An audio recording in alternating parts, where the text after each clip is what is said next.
అష్టావక్ర మహాగీత ఈరోజు chapter 11 talk 29. అష్టావక్రుడు జనకుడు వాళ్ళిద్దరి మధ్యన జరుగుతున్నటువంటి ఒక రసవత్తర ఆధ్యాత్మిక సంవాదం ఒకే అంశం చుట్టూ తిరుగుతూ ఆ అంశంలోకే ప్రయాణం చేస్తూ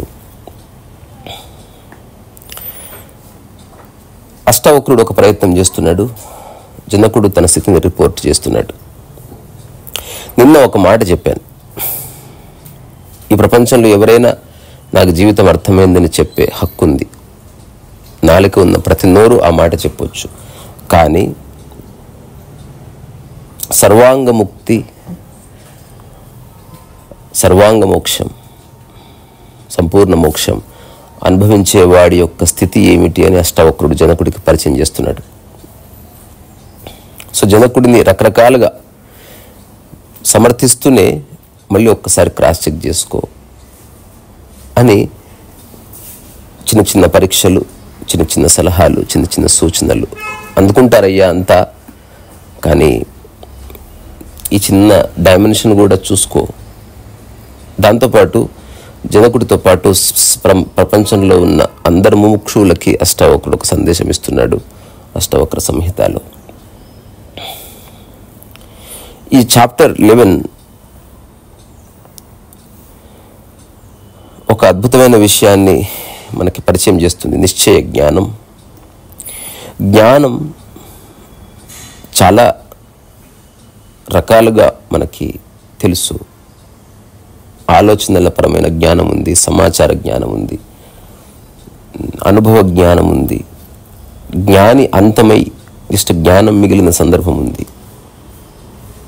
అట్లాంటి ఒకనొక జ్ఞానం గురించి అష్టావక్రుడు జనకుడికి చెప్తున్నాడు, నిశ్చయ జ్ఞానం. సో ఈరోజు ఒక 2 శ్లోకాలు, సూత్రాలు మాత్రమే చెప్పి దానికి ఒక ఫౌండేషన్ ఇచ్చే ప్రయత్నం చేస్తాను. తద్వారా రాబోయే సూత్రాల్లో అష్టావక్రుడు ఎటువైపు తీసుకెళ్తున్నాడన్న ఒక స్ఫురణ వినేవాళ్ళందరికీ కలగొచ్చు. సో ఈ మనిషికి, భూమి మీద ఉన్న ప్రతి మనిషికి చాలా విషయాలు తెలుసు, చాలా సమాచారము తెలుసు, చాలా ఊరి పేర్లు తెలుసు, చాలా పుస్తకాలు తెలుసు. తనకి పరిచయం లేనిది ఒక్కటే, తానెవరు అన్న ఒకటి.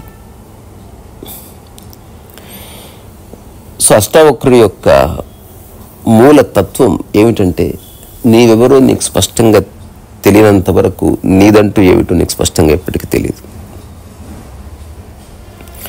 సో నీవెవరో నీకు స్పష్టంగా తెలియాలి. ఆ నీవెవరో స్పష్టంగా తెలిసినప్పుడు ఆ వ్యక్తి అనుభవించే ఒకానొక సహజ స్థితి సాక్షి, ఆ వ్యక్తి అనుభవించే ఒకానొక సహజ స్థితే ఒక సహజ నిశ్చల ప్రశాంతత. అట్లాంటి ఒక స్థిరమైన కదలికలో నుంచి ఆ మనిషి కదిలినప్పుడు ఉండే అందం వేరు. సో నీవెవరో నీకు తెలియనంత వరకు అన్నిటినీ పట్టుకుంటావు. నీవెవరో నీకు తెలుస్తున్న కొద్దీ ఇక పట్టుకోవాల్సింది ఏమీ లేదు. ఆ పట్టుకునేవాడు మాయమవుతాడు. సో అష్టావక్రుడి దృష్టి అత్యంత సూక్ష్మ దృష్టి, ఆత్యంతిక దృష్టి. ఒక జ్ఞాని ఎవరినైనా కౌగిలించుకున్నప్పుడు తనకి స్పష్టంగా తెలుస్తుంది ఎవరు నా వాళ్ళు కాదు, లేదా ఈ క్షణం నేను కౌగిలించుకున్న వ్యక్తి నాలో భాగమని. సో జ్ఞాని చాలా విరోధాభాష్యాలతో కదులుతాడు భూమి మీద. అతను ఒక గ్రహాంతరవాసి బేసికల్లీ, కానీ మనందరి మధ్య ఉన్నట్టు కనిపిస్తాడు. వేరే వాళ్ళ పర్సెప్షన్లో రకరకాలుగా దర్శనమిస్తాడు. కానీ జ్ఞాని లోపలికి తొంగి చూసినప్పుడు అక్కడ ఏమీ ఉండదు, ఏ వైఖరి ఉండదు, ఏ యాటిట్యూడ్ ఉండదు. సో ఏదైనా ఒకటి అనిపించడం వేరు, అది స్పష్టంగా నిశ్చయ జ్ఞానంగా తెలియడం వేరు, అట్లా జీవించడం, కదలడం వేరు అన్న విషయాన్ని అర్థం చేసుకోవాల్సిన అవసరం ఉంది. సో అష్టావక్రుడు జనకుడితో చెప్తున్న ఈ సూత్రం ఒకసారి వినండి. అష్టవక్ర ఉవాచ భావా భావ వికారశ్చ స్వభావాదితి నిశ్చయీ నిర్వికారో గత క్లేశ సుఖేనైవోపశ్యామ్యతి.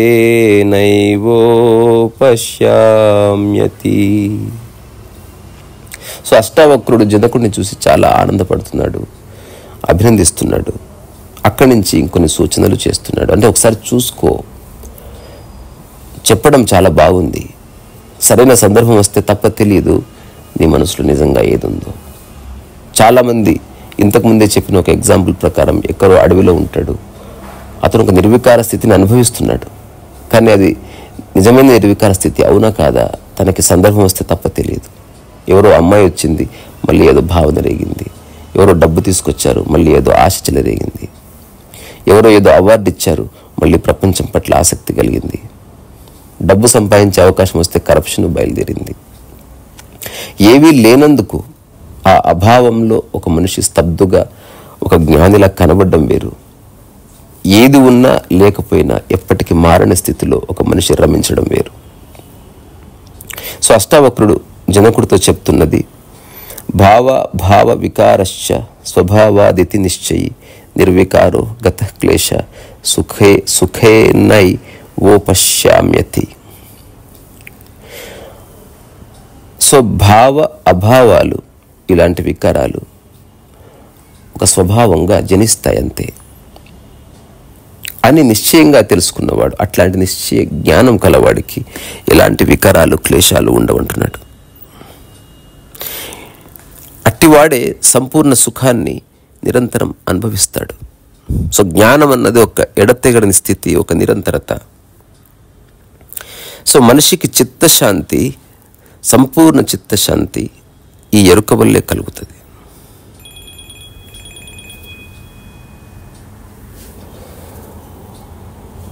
సో అది వేరొక దాని వల్ల లభించదు.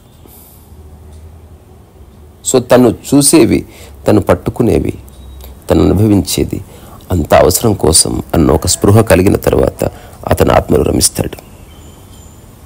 ఒకటి ఉన్నప్పటికీ ఒకటి పోయినప్పటికీ అతని యొక్క మానసిక స్థితి నిర్మలంగాను నిశ్చలంగాను ఉంటుంది.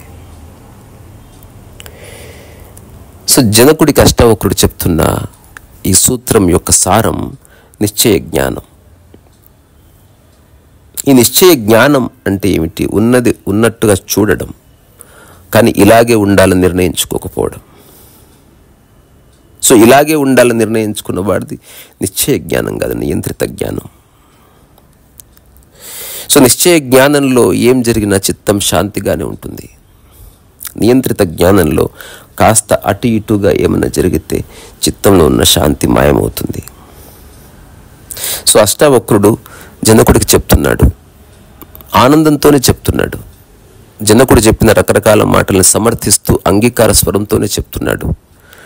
నిశ్చయ జ్ఞానం ఒకవేళ మనిషికి కలిగితే అతను ప్రకృతి రీత్యా కలిగే స్వభావాల్ని, ఆ వికారాల్ని చూస్తాడు. అవి తనకే సంబంధించినవి అని అనుకోడు. తన యొక్క మూలంలో ఎలాంటి మార్పు లేని స్థితిని నిరంతరం అనుభవిస్తాడు. ఇక్కడ కొన్ని విషయాలున్నాయి. భావ అభావ వికారాలు స్వభావం నుంచి జనిస్తాయి.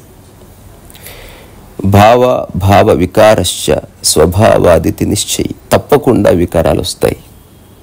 వాటితో నువ్వు తాదాత్మ్యం చెందితేనే సమస్య. వచ్చేది రాని, పోయేది పోని, నువ్వు చేస్తున్నది ఏమీ లేదు అని తెలుసుకునే ఒకానొక స్థితిలో నుంచి ఒక జ్ఞాని కదులుతాడని అష్టావక్రుడు చెప్తున్నాడు. ఇప్పుడు మనందరికీ ఒక శరీరం ఉంది, అది ప్రకృతి. మనం భాషలో ఇట్లా చెప్తాం, నాకు ఆకలేస్తుంది అని.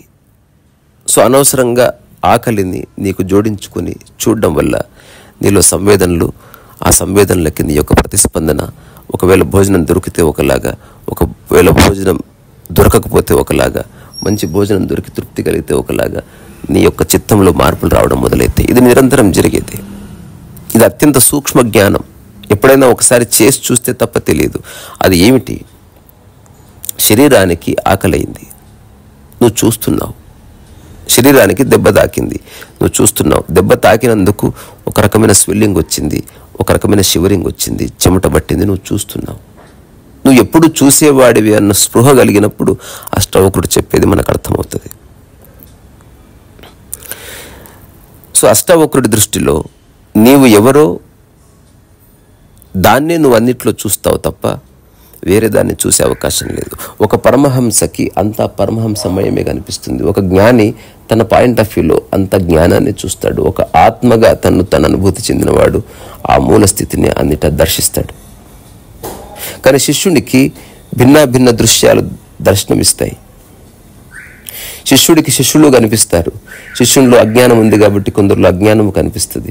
శిష్యుడిలో సమత్వం లేదు కాబట్టి అతను చాలా మందిలో సమత్వం లేని స్థితిని చూస్తాడు. ఒక జ్ఞాని నిరంతర సమత్వాన్ని అనుభూతి చెందుతాడు కాబట్టి జ్ఞాని పాయింట్ ఆఫ్ వ్యూలో అంత జ్ఞానమే ఉంది. ఒక ఆత్మజ్ఞాని పాయింట్ ఆఫ్ వ్యూలో అతను అన్ని చోట్ల దాన్నే దర్శిస్తాడు. ఒక శిష్యుడు గురువులో గురువుని దర్శిస్తాడు. ఒక గురువు శిష్యునిలో గురువుని దర్శిస్తాడు.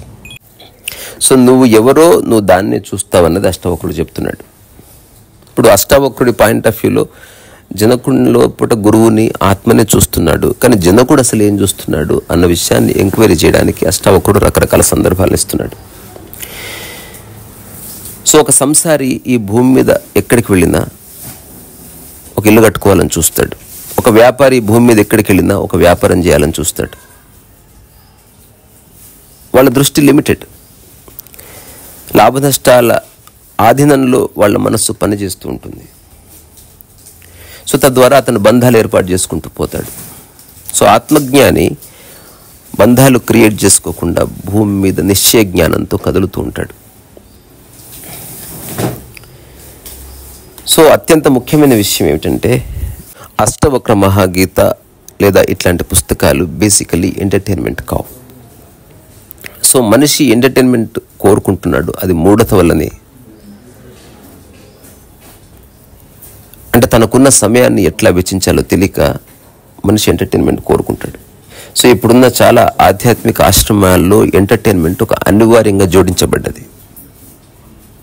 దానికి ఉద్దేశం ఎంత గొప్పది ప్రతిపాదించినప్పటికీ మూలంలో ఎంటర్టైన్మెంట్ ఉంది. You want to be entertained. లేకపోతే నువ్వు పక్కకు జరిగి వెళ్ళిపోయే అవకాశం ఉంది. సో అష్టావక్రుడు చెప్తున్నది శుద్ధమైన జ్ఞానం, అంతకు మించి ఏమీ లేదు.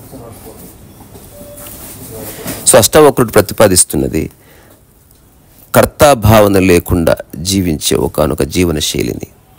అష్టావక్రుడు ప్రతిపాదిస్తున్నది ఒక సహజ సాక్షి భావాన్ని, అప్రయత్నతని. అష్టావక్రుడు ప్రతిపాదిస్తున్నది ఈ ప్రాపంచిక విషయాలు అవసరం కోసం ఉన్నాయి. అలాగే ప్రకృతిలో రకరకాల వికారాలు. ఈరోజు నేను మీతో మాట్లాడుతున్నా, నిన్న రాత్రి నేను తిన్న ఆహారం వల్ల కావచ్చు, ఇంకేదన్నా కారణం వల్ల కావచ్చు, నాలో కొన్ని వికారాలు వచ్చాయి. ఇప్పుడు మాట్లాడుతున్నప్పుడు కూడా నా శరీరంలో ఏదో ఒక కెమికల్ రియాక్షన్ జరుగుతుంది. అది నాకే జరుగుతుంది అనుకుంటే నేను పని చేయలేను. జరిగేది ఎలాగో జరుగుతుంది, నేను సాక్షిగా చూస్తూ మాట్లాడుతున్నా, తద్వారా జరగాల్సింది ఏదో జరుగుతుంది. నా ప్రమేయం ఉన్నా లేకున్నా ప్రకృతిపరమైన భావ అభావాలు, ఆ వికారాలు కొనసాగుతూనే ఉంటాయి.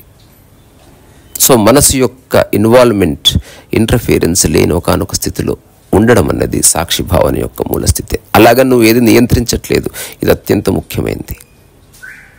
నియంతవు కాదు నువ్వు నియంత్రించడానికి, చూడ్డానికి నియంత్రణతో సంబంధం లేదు. అష్టవక్రుడు జనకుడికి ఈ విషయాలు ఎందుకు చెప్తున్నాడు?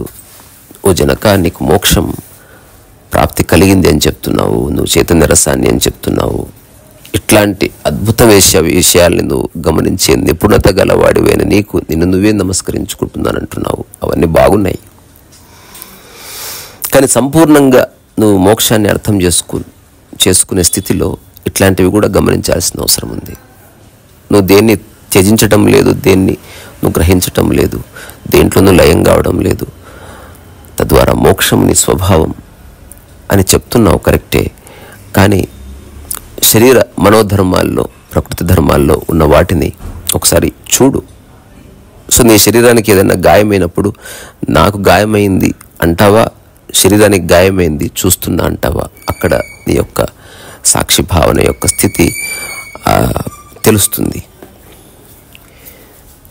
సో అష్టావక్రుడు చెప్తున్నది ఏమిటంటే, శరీరం తర్వాత కలవడం, వికారం, పుట్టడం, కదలకుండా ఉన్నది, ఇట్లాంటి రకరకాల పుట్టేది, నశించేది, ఏదైనా సరే ఈ భూమి మీద ఏదైనా ఒకటి ఆవిర్భవించింది అంటే అది అంతమయ్యే వరకు దాంట్లో సహజమైన వికారాలు, భావ అభావాలు కలుగుతాయి. ఈ విషయాన్ని గుర్తించు. శరీరం అంటే కొన్నిటి కలయిక వల్ల ఏదైతే ఏర్పడుతుందో అది తప్పకుండా అభావానికి, భావానికి లోనవుతుంది అని చెప్తున్నాడు అష్టవక్రుడు. ఈ ప్రపంచంలో కొన్నిటి కలయిక వల్ల ఏర్పడ్డది ఏదైనా సరే కొన్ని వికారాలను అనుభవించి తీరుతుంది. నీ శరీరం కొన్ని వికారాలను అనుభవించి తీరుతుంది, నీ మొబైల్ కొన్ని వికారాలు అనుభవించి తీరుతుంది, నువ్వు కట్టుకున్న ఇల్లు కొన్ని వికారాలు అనుభవించి తీరుతుంది, అలాగే నీ విజయం కూడా కొన్నిటి కలయిక.